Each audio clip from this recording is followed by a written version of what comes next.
Hello, my name is John Kenneth Barchie, and I'm the principal of Barchie Consulting. And I'm here to talk to you about information security reputation risk. Now, to be clear, I'm not talking about compliance. I'm actually talking about information security risk. Information security is not a bolt-on process. It requires the board of directors' involvement.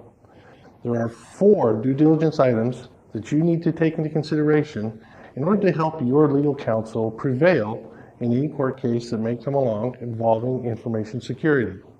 Now, unlike most board presentations, I'm not going to try and bore you and not tell you what the secret sauce is. This presentation will give you the secret sauce. In fact, I'm going to tell you right now the 4 things that you need to do. First, you need to assign someone to be responsible to you for the information security at your organization. Second, you need to be receiving regular reports, including an information security risk assessment that tells you not only what your company is doing in terms of information, but how that information is being controlled. You then decide which information is successfully being controlled and how to allocate your additional resources for those information pieces that aren't meeting your expectations. 3, you need to ensure that your organization can be audited, and you need to use auditors on a regular basis to make sure that your management is doing what they have written they would do in reports like the information security risk assessment. Finally, you need to approve an information security program that the individual you assign to handle your information security responsibilities for the organization has developed for you. Now, I don't mean to mislead you. You cannot take the responsibility off your shoulders and give it to another individual. But no one expects the board of directors to be an expert in information security.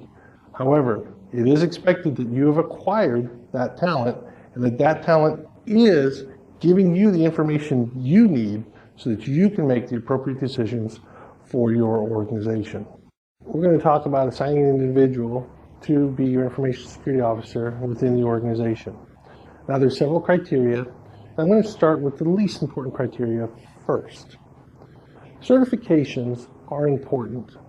And the reason why they're important is because they provide a common body of knowledge. So that when your information security officer is interacting with other information security officers in your field, it's important that they cut through a lot of language barriers and they communicate clearly. So, I like certifications. I prefer the CISSP, the CISM, CRISC, something that involves security for your information security officer. If you can, however, you want to find someone with experience. This isn't always as easy as it sounds. But with experience, they understand governance, management, and how the controls actually behave in a working organization. None of that matters if you don't get the third thing right. This is the most important thing.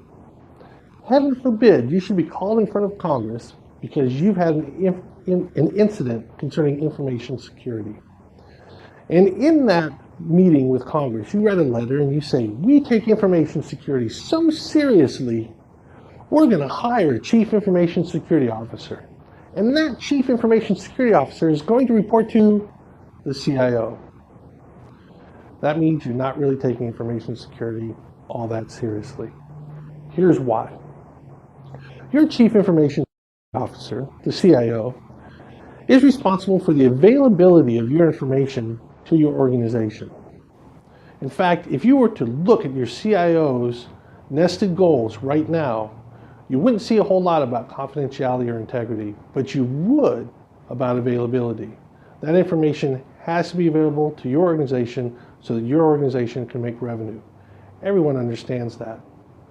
If you take the confidentiality and integrity piece and you subordinate it to the availability piece, who's going to win? Availability, right?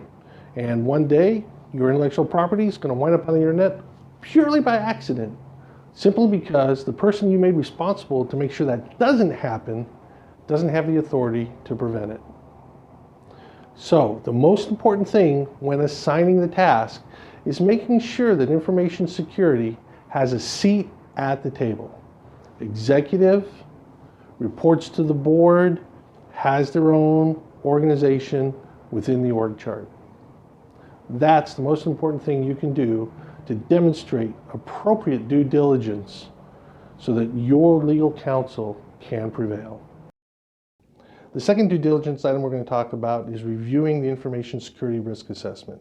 Now, the cool part of the information security risk assessment is it is designed to be a board level management report. All you need to do is ask for it. I can tell you that multiple board members have come up to me and said, we want to do information security, we just don't know what to ask for. Ask for your information security risk assessment. Now, I'm going to describe the elements that need to be in the information security risk assessment. In reality, as a board member, you only need to be worried about the last column, but I want to make sure that all the elements are in there so that you know that your management is doing the job right.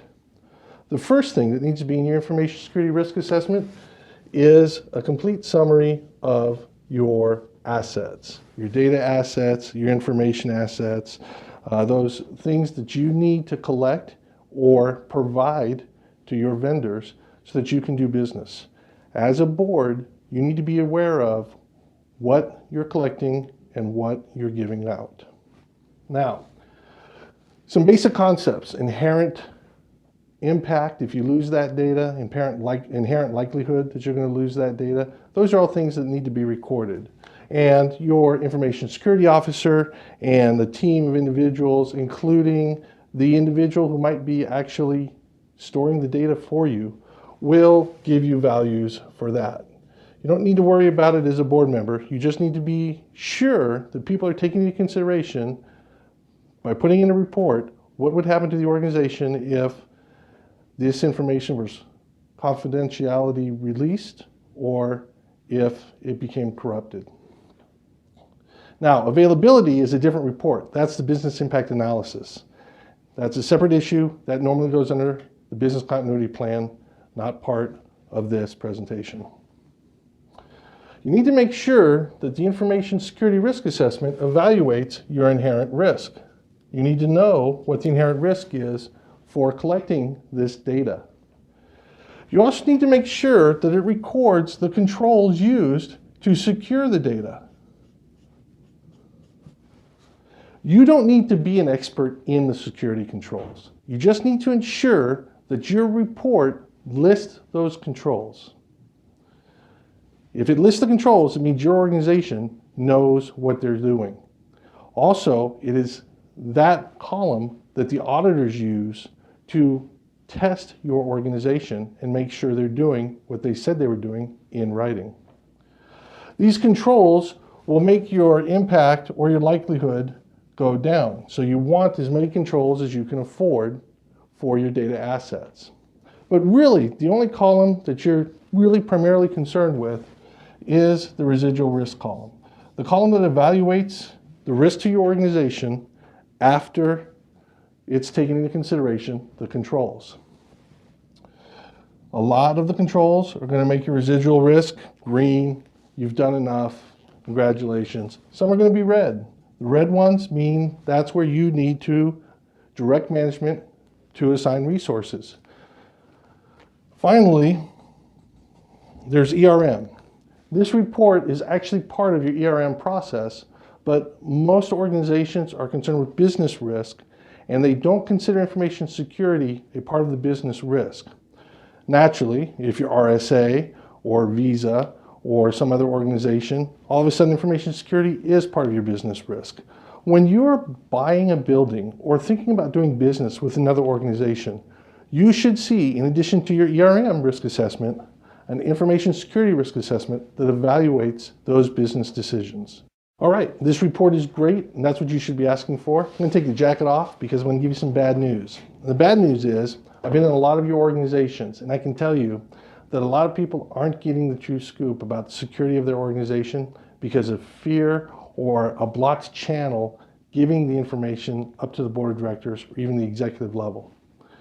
This report should help you get the correct information, but it's still incumbent upon the board to make sure that management at the executive level and below understand that there shouldn't be any fear in giving bad news. You want the bad news. You want to know where the residual risk is red so that you can apply the appropriate resources.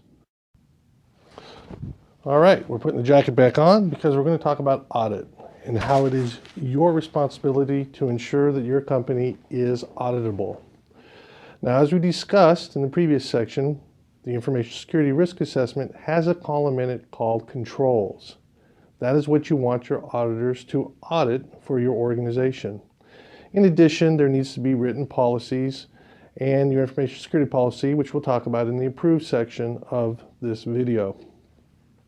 For insurance, you need to make sure, and that's ENSURE, you need to ensure that your organization can be audited by outside agency.